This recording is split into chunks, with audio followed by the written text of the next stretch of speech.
시종일관 거짓말 답변에 허위자료 제출로 국민을 우롱했습니다. 조 후보자 청문회 답변 태도는 국민 무시의 극치였습니다. 자신의 주장이 사실이라면 당당하게 관련 자료 제출해야 할 것입니다. 조국 법무부 장관 후보자가 지난 9월 6일 청문회에서 보여준 모습은 국민 무시의 극치였습니다. 헐리우드 배우 뺨치는 메소드급 연기를 펼친 것입니다.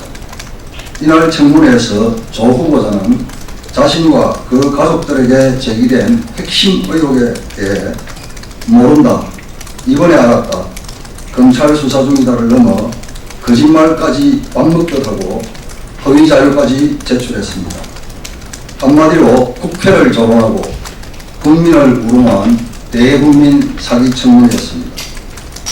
조 후보자의 거짓말 프레이드를 몇 가지만 살펴보겠습니다. 먼저 잘 아시다시피 언론을 통해 조 후보자 딸이 제1저자에 오른 병리학 논문 초고 파일을 처음 만든 사람과 마지막 저장한 사람 모두 조국으로 밝혀졌습니다. 서울대 법과대학 컴퓨터에서 문서 작업이 이루어진 것입니다.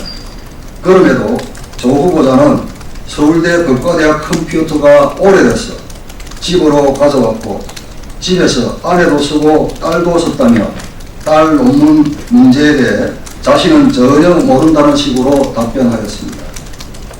국립대학 소유의 컴퓨터를 집으로 반출한 것도 범죄행위가 될 것입니다. 당국대 논문이 취소되면서 참여한 연구자들의 피해에 대한 진정 어린 사과 한마디 없었습니다. 또한 청문회에서 조 후보자가 지난 4일 동양대 최성해 총장과 전화 통화를 한 사실이 공개됐는데, 최성해 동양대 총장은 조 후보자가 2차례 통화에서 직접 총장 표창장과 관련해 거짓 증언을 요구했다고 말했습니다. 조 후보자는 나흘 전 국회 간담회에서 의혹 당사자 누구와도 접촉하지 않았고 하지 않겠다고 한 말을 스스로 뒤집었습니다. 최 총장의 말대로라면 명백한 위정교사이고 협박입니다. 하지만 조 후보자는 통화는 한 차례였고 사실대로 말해달라고 말한 것뿐이라고 부인했습니다. 이 외에도 조 후보자 아내가 가족 재산을 관리하던 펀드 매니저와 함께 한밤중에 연구실에 들어가 컴퓨터를 갖고 나왔는데, 조 후보자는 학교 업무와 법률 대응을 위해 PC 작업이 필요해 가져왔다고 해명했습니다. 그런데 정작 그 PC는 펀드 매니저 차 트렁크에서 나왔습니다. 그러자 조 후보자는 이번에는 아내 몸이 안 좋아 잠시 맡겨둔 것이라고 말했습니다. 조 후보자의 거짓말을 일일이 설명하기도 힘듭니다.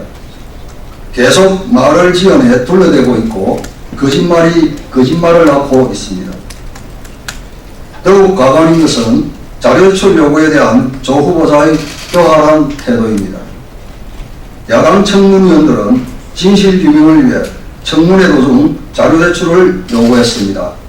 그러자 조 후보자는 자료제출 요구에 대해 세 가지 태도로 일관했습니다. 첫째, 자료 요구 뭉개기. 둘째, 시간 끌기. 셋째, 허위 자료 또는 엉뚱한 자료 제출 등입니다. 얼마나 국회를 업신여기고 국민을 우습게 한다는 것입니까? 국민을 무시하는 처사입니다. 자유한국당 김진태 의원은 조 후보자 딸의 생년월일 변경과 관련해 딸의 출생신고를 조 후보자의 아버지가 했다는 주장을 확인하고자 가족관계 기본증명서를 요구했는데 저녁 늦게까지 제출하지 않다가 서류를 뗄 수 있는 시간이 지나자 지난달 국회에 제출했던 가족관계 증명서를 복사해 다시 제출했습니다. 김도읍 의원은 오후 청문회에서 서울대 환경대학원 장학금 문제에 대해 젊은 대학생들이 이를 장학금 먹튀라고 한다, 장학금 받고 질병을 사유로 휴학했는데 그때 병명이 뭐였느냐? 진료 기록과 진단서를 비공개로 하겠다. 보여주길 바란다고 요청했습니다. 역시 조 후보자는 저녁 늦게까지 제출하지 않다가 진단서를 뗄 수 없으니 이거라도 봐달라며 병원 진단서가 아닌 조 후보자 딸 조 씨가 2014년 7월 개인 페이스북에 작성한 글을 캡처한 사진을 제출했습니다.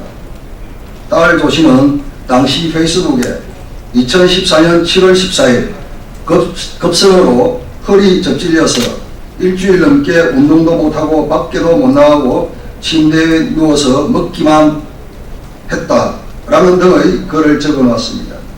이에 대해 조 후보자는 아이가 지방에 있는데 어떻게 진단서를 떼러 올라올 수 있겠느냐? 진단서를 뗄 수 없어서 증빙 자료로 드린 것이고 그걸 보시면 아이가 얼마나 아팠는가를 아실 수 있다고 주장했습니다. 하지만 오후에 질의를 했고 자료요청을 의지만 있다면 정문의 시간 내에 충분히 제출할 수 있었음은 누구나 다 아는 사실입니다. 이런 조 후보자의 아나무인 태도에 혀를 내두를 뿐입니다.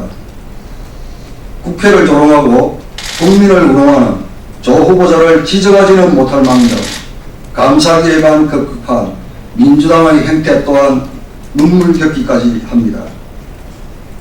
청문회가 끝났다고 끝난 것이 아닙니다. 자유한국당은 조 후보자에게 엄중하게 요구합니다. 지금이라도 제기된 핵심 의혹에 대해 자신의 주장이 거짓이 아니라면 당당하게 야당 청문위원들이 요구한 다음의 자료들을 제출하길 바랍니다.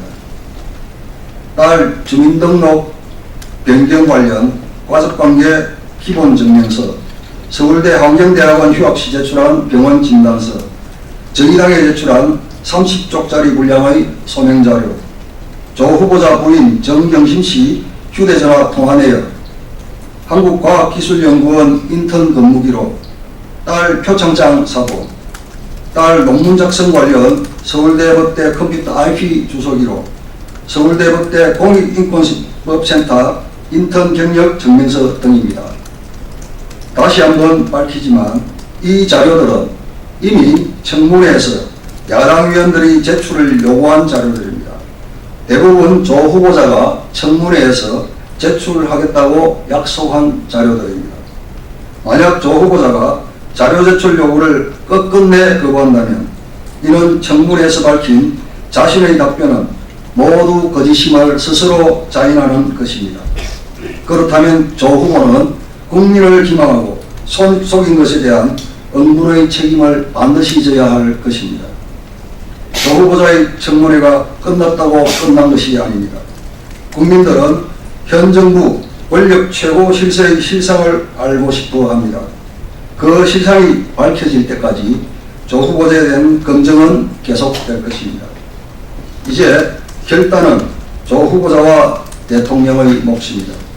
진정으로 분노와 절망, 박탈감에 빠진 국민을 생각한다면 지금 당장 조 후보자는 자진 사퇴하고 아니면 문 대통령은 조 후보자에 대한 지명을 철회해야 할 것입니다. 그리고 겸허한 자세로 검찰 수사를 받는 것이 순리이고 국민에 대한 최소한의 도리입니다.